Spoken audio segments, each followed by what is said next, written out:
ಎಲ್ರಿಗೂ ನಮಸ್ಕಾರ ಕಣ್ರಪ್ಪ. ಪೊಲಿಟಿಕಲ್ ಮಸಾಲ ದೋಸೆ ಕಾರ್ಯಕ್ರಮಕ್ಕೆ ಸುಸ್ವಾಗತ. ಓಕೆ, ಇವತ್ತಿನ ವಿಚಾರ ಕಣಪ್ಪ, ಬಿ ಕೆ ಹರಿಪ್ರಸಾದ್ ಸಾಹೇಬರು ಹೇಳಿರೋಂಥದ್ದು ಕಣಪ್ಪ. ಜನಾರ್ದನ್ ರೆಡ್ಡಿ ಅವರಿಗೆ ಫುಲ್ಲು ಟ್ಯಾಂಕ್ ಕೊಟ್ಟವ್ರಿ. ಶ್ರೀರಾಮುಲ್ನ ಸೋಲ್ಸಕ್ಕೆ ನೋಡ್ರಂಥ ಜನಾರ್ದನ್ ರೆಡ್ಡಿ ಅವರು ನೀವು ಮಾಡ್ತಾ ಇರೋದು ಸರಿನಾ? ಶ್ರೀರಾಮುಲ್ಗೆ ಸೋಲಿಸ್ಬೇಕು, ಅಲ್ಲಿಂದ ರಾಜಕೀಯದಿಂದನೇ ತೆಗಿಬೇಕು ಅಂತ ಪ್ಲ್ಯಾನ್ ಮಾಡಿದ್ರಲ್ಲ ನೀವು. ಪಾದದ ನೀರು ಕುಡಿದ್ರು ಇನ್ನೂ ಬುದ್ಧಿ ಬಂದಿಲ್ಲ ಅಂತ ಏನೇನೋ ಮಾತಾಡ್ಬಿಟ್ಟವ್ರೆ ಕಣಪ್ಪ. ಯಾಕೆ ಮಾತಾಡೋರೇನೋ ಗೊತ್ತಾಗ್ತಾ ಇಲ್ಲ. ಬಳ್ಳಾರಿ ಜಿಲ್ಲೆಯಲ್ಲಿ ನಡೆದಿರೋಂಥ ಕಣಪ್ಪ ಇದು. ಬಳ್ಳಾರಿ ಜಿಲ್ಲೆಯಲ್ಲಿ ಒಂದು ಟ್ಯಾಂಕ್ ಕೊಟ್ಟಿರೋಂಥದ್ದು ಯಾರಿಗೆ? ಜನಾರ್ದನ್ ರೆಡ್ಡಿ ಸಾಹೇಬರಿಗೆ. ಏನು ಕೊಟ್ಟರು, ಏನು ಮಾತಾಡ್ತಾರೋ ಗೊತ್ತಿಲ್ಲ. ಒಟ್ಟು ಬಿ ಕೆ ಹರಿಪ್ರಸಾದ್ ಸಾಹೇಬರು ತುಂಬ ಶಿಟ್ ಮಾಡ್ಕೊಂಬಿಟ್ಟವ್ರೆ ಕಣಪ್ಪ. ಯಾರ ಮೇಲೆ? ಜನಾರ್ದನ್ ರೆಡ್ಡಿ ಸಾಹೇಬ್ರ ಮೇಲೆ. ಯಾಕಂತ ನಮಗೂ ಗೊತ್ತಿಲ್ಲ. ಇನ್ನು ಸಿ ಟಿ ರವಿ ಸಾಹೇಬರಿಗೆ ಸಿ ಎಂ ಸಿದ್ದರಾಮಯ್ಯ ಸಾಹೇಬರು ಹಂಗೆ ಒಂದಕ್ಕೊಬ್ಬರು ಹಿಂಗೆ ಎದುರಾದರು ಕಣಪ್ಪ. ಸಭೆಯಲ್ಲಿ ಬೆನ್ನು ತಟ್ಬಿಟ್ಟು ಹೋದ್ರು ಕಣಪ್ಪ. ಯಾವ ಕಾರಣಕ್ಕಂತ ಗೊತ್ತಿಲ್ಲ. ಏನು ಮರ್ತುಬಿಟ್ಟು ಏನಾದರೂ ಬೆನ್ನು ತಟ್ಬಿಟ್ರೆ ಏನೋ ಗೊತ್ತಿಲ್ಲ ಕಣಪ್ಪ. ಏನು ಮರ್ತೋಗ್ಬಿಟ್ಟಿದ್ರೆ ಯಾವ ಪಕ್ಷದವರು, ಬಿ ಜೆ ಪಿಯವರ, ಕಾಂಗ್ರೆಸ್ ಅವ್ರನ್ನ ಗೊತ್ತಿಲ್ಲ. ಒಟ್ಟು ಏನೇ ಮಾತಾಡ್ಸ್ಕೊಂಡು ಬೆನ್ನು ತಟ್ಟು ಹೋಗ್ಬಿಟ್ರು ಕಣಪ್ಪ.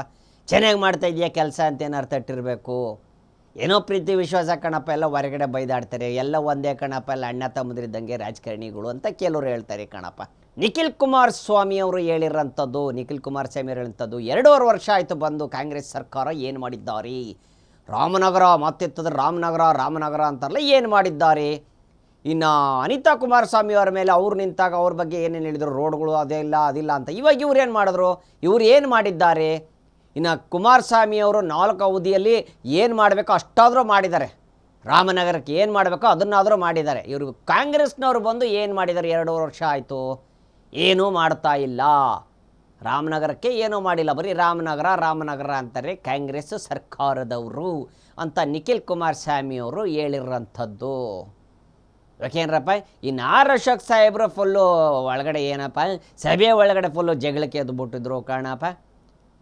ಬಾಲಕೃಷ್ಣ ಅವ್ರಿಗೂ ಆರ್ ಅಶೋಕ್ ಸಾಹೇಬ್ರಿಗೂ ಫುಲ್ಲು ಹತ್ಕೊಂಡ್ಬಿಟ್ಟಿತ್ತು ಕಣಪ್ಪ. ಸುಮ್ಮನೆ ಕೂತ್ಕೊಳ್ರಿ ನೀವು ಅಂತ ಅವರು ಇವರು ಏನು ಮಾತಾಡ್ತೀರಂತ, ನೀವು ರಾಜ್ಯಪಾಲರಿಗೆ ಅವಮಾನ ಮಾಡಿದ್ದೀರಾ. ಬುಕ್ಕಲ್ಲಿದೆ ನೋಡಿ, ನಾವೇ ಬಿಟ್ಟರು ಅಂತ ಬುಕ್ ಇದ್ರೊಳಗಡೆ ಇದೆ ನೋಡಿ. ರಾಜ್ಯಪಾಲರಿಗೆ ಯಾರೂ ಅವಮಾನ ಮಾಡೋಂಗಿಲ್ಲ, ಮಧ್ಯದಲ್ಲಿ ಯಾರೂ ಮಾತಾಡೋಗಿಲ್ಲ. ಅವ್ರ ಮೇಲೆ ಏನು ಬೇಕಾದ್ರೂ ಕ್ರಮ ತೊಗೋಬೋದು. ಅವ್ರಿಗೆ ತೊಂದರೆ ಕೊಟ್ಟವ್ರಿಗಾಗಲಿ ಅದಾಗಲಿ. ಕಾಂಗ್ರೆಸ್ಸಲ್ಲಿ ತುಂಬ MLCಗಳು ಎಲ್ಲ ಸೇರಿ ಅವ್ರಿಗೆ ತುಂಬ ತೊಂದರೆ ಕೊಟ್ಟವ್ರಿ ಅಂತ ಅವರು. ಇನ್ನು ಕಾಂಗ್ರೆಸ್ ಒಳಗಡೆ ಅವ್ರು ಹೇಳ್ತಾವ್ರೆ ಕಣಪ್ಪ, ಏನು ಕೊಟ್ಟಿರ್ತೀವೋ ಅದನ್ನು ಓದಬೇಕಾಗಿತ್ತವರು, ಯಾಕೆ ಓದಿಲ್ಲ? ಅದ್ರ ಬಗ್ಗೆನೂ ನಾವು ಆ್ಯಕ್ಷನ್ ತೊಗೋಬೇಕೀಗ. ಓದಬೇಕಾಗಿತ್ತವ್ರು, ಯಾಕೆ ಓದಿಲ್ಲ? ಕಾಂಗ್ರೆಸ್ಸಲ್ಲಿ ಏನು ಬರ್ದು ಕೊಟ್ಟಿದ್ರು ಅದನ್ನು ಓದಿಲ್ಲ. ಅವ್ರು ತಗೊಂಡು ಬಂದಿರೋದನ್ನ ಓದೋಗ್ಬಿಟ್ಟಿದ್ದಾರೆ. ಹಿಂಗಾಗಿ ಫುಲ್ಲು ಮಚಾದೇ ಹಲ್ಲ ಅನ್ನೋ ಥರ ಆಗೋಗ್ಬಿಟ್ಟಿತ್ತು ಕಣಪ್ಪ. ಈಗ ಇದ್ರದ್ದೇ ಒಂದು ಸುದ್ದಿ ಆಗ್ಬಿಟ್ಟಿದೆ ಕಣಪ್ಪ. ಇದೇ ಒಂದು ಸುದ್ದಿ ಆಗ್ಬಿಟ್ಟಿದೆ ವಿಧಾನಸೌಧದೊಳಗಡೆ. ಹಿಂಗೆ ಮಾಡಿಬಿಟ್ರು ರಾಜ್ಯಪಾಲರು, ಓದಿಲ್ಲ, ನಾವು ಹೇಳಿದ್ದನ್ನು ಮಾಡಿಲ್ಲ, ಅವ್ರು ತಂದಿದ್ದನ್ನು ಓದ್ಕೊಂಡು ಹೋಗ್ಬಿಟ್ರು ಅಂತ ಹೇಳಿ ಇನ್ನು ಕಾಂಗ್ರೆಸ್ ಅವರು ಹೇಳ್ತಾರಂಥದ್ದು. ಇನ್ನು ಬಿ ಜೆ ಪಿಯವರು ಅವಮಾನ ಮಾಡಿದ್ದೀರಾ ನೀವು ರಾಜ್ಯಪಾಲರಿಗೆ, ಹಂಗೆ ಮಾಡೋಂಗಿಲ್ಲ, ರೂಲ್ಸ್ ರೆಗ್ಯುಲೇಷನ್ ನೋಡ್ಕೊಳ್ಳಿ, ಫಸ್ಟು ನಿಮ್ಮ ಬುದ್ಧಿ ಇದೆಯೋ ಇಲ್ಲೋ ನೋಡ್ಕೊಳ್ಳಿ, ರಾಜ್ಯಪಾಲರು ಅಂದರೆ ಏನು ಅಂದ್ಕೊಂಡಿದ್ದೀರಾ ಅಂತ ಬಿ ಜೆ ಪಿಯವರು ಇನ್ನು ಕಾಂಗ್ರೆಸ್ ಅವರಿಗೆ ಹೇಳಿರೋಂಥದ್ದು. ಇನ್ನು ಮತ್ತೆ ಶುರುವಾಯ್ತಾ ಹವಾಲಾ ದಂಧೆ. ನಾಗರಬಾವಿಯಲ್ಲಿ ನಡೆದಿರೋಂಥ ಕಣಪ್ಪ, ನಾಗರಬಾವಿಯಲ್ಲಿ ನಡೆದಿರೋಂಥ ಒಂದು ಘಟನೆ ಹವಾಲಾ ದಂಧೆ. ಇನ್ಸ್ಪೆಕ್ಟರ್ ರವಿ ಅವ್ರನ್ನ ಸಸ್ಪೆಂಡ್ ಮಾಡಾಕ್ಬಿಟ್ಟವ್ರೆ. ಯಾಕಂದರೆ ಹವಾಲಾ ದಂಧೆಯಲ್ಲಿ 1,05,00,000 I-10 ಕಾರಲ್ಲಿ ತೊಗೊಂಡು ಹೋಗ್ತಾ ಇದ್ರಂತೆ. ಸೊ ಪೊಲೀಸ್ನವರು ಮಾಹಿತಿ ಪಡೆದು ಹೋದಾಗ, ಆದರೆ ಅವರೇ ಪೊಲೀಸ್ನವರೇ ಒಳಗಡೆ ಇದ್ದಂಥವ್ರು ರವಿ ಅವರು ಸಸ್ಪೆಂಡ್ ಆಗಿಬಿಟ್ಟವ್ರಿ. ಹವಾಲಾ ದಂಧೆ ಮತ್ತೆ ಶುರು ಆಗಿಬಿಟ್ಟಿತ್ತು. 1,05,00,000 ಬರೋಬ್ಬರಿ ಕಾರಲ್ಲಿತ್ತಂತೆ ಕಣಪ್ಪ. ಹವಾಲಾ ದಂಧೆ ಆಗಬಾರ್ದು, ಮಾಡಬಾರ್ದು ಈ ಕೆಲಸ, ಆದರೆ ಮಾಡಿಬಿಟ್ಟವ್ರಿ. ಸೊ ಪೊಲೀಸ್ನವ ಅವರೇ ಸಸ್ಪೆಂಡ್ ಆಗಿಬಿಟ್ಟವ್ರಿ ರವಿ ಅವರು.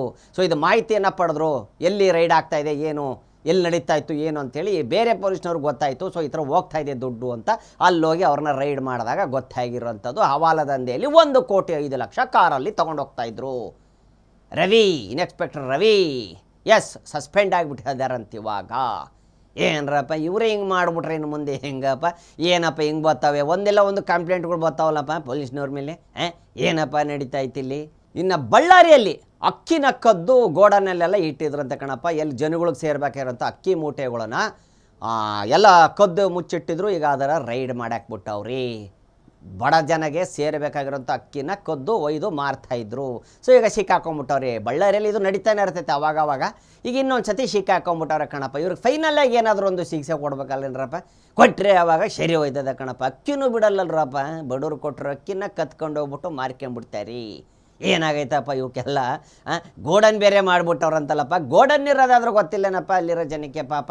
ಗೋಡನ್ನು ಏನಕ್ಕೆ ಇಟ್ಟವ್ರು ಪಾಪ ಅವ್ರಿಗೇನು ಗೊತ್ತು, ಗಾಡಿಗಳು ಬಂದು ಇಳಿತಿರ್ತಾವೆ, ಏನು ಇಟ್ಟವ್ರೇನು ಬಿಡು, ಹಳೆ ರೇಸನು ಸರ್ಕಾರಕ್ಕೆ ಸೇರಿದ್ದು ಅಂತ ತಿಳ್ಕೊಂಡವ್ರೆ. ಅದು ಸರ್ಕಾರದಲ್ಲಪ್ಪ, ಸರ್ಕಾರದನ್ನೇ ಕದ್ದು ಅಲ್ಲಿ ತಗೊಂಡೋಗಿ ಇಟ್ಟಿರೋಂಥದ್ದು. ಕ್ಷಣ ಕ್ಷಣದ ಸುದ್ದಿಗಳಿಗಾಗಿ ಫ್ರೀಡಂ ಟಿವಿ ಸಬ್ಸ್ಕ್ರೈಬ್ ಮಾಡಿ, ಲೈಕ್ ಮಾಡಿ ಹಾಗೂ ಫಾಲೋ ಮಾಡಿ. ಹೊಸ ಸುದ್ದಿಗಳ ನೋಟಿಫಿಕೇಶನ್ಗಾಗಿ ಬೆಲ್ ಐಕಾನ್ ಮೇಲೆ ಕ್ಲಿಕ್ ಮಾಡಿ.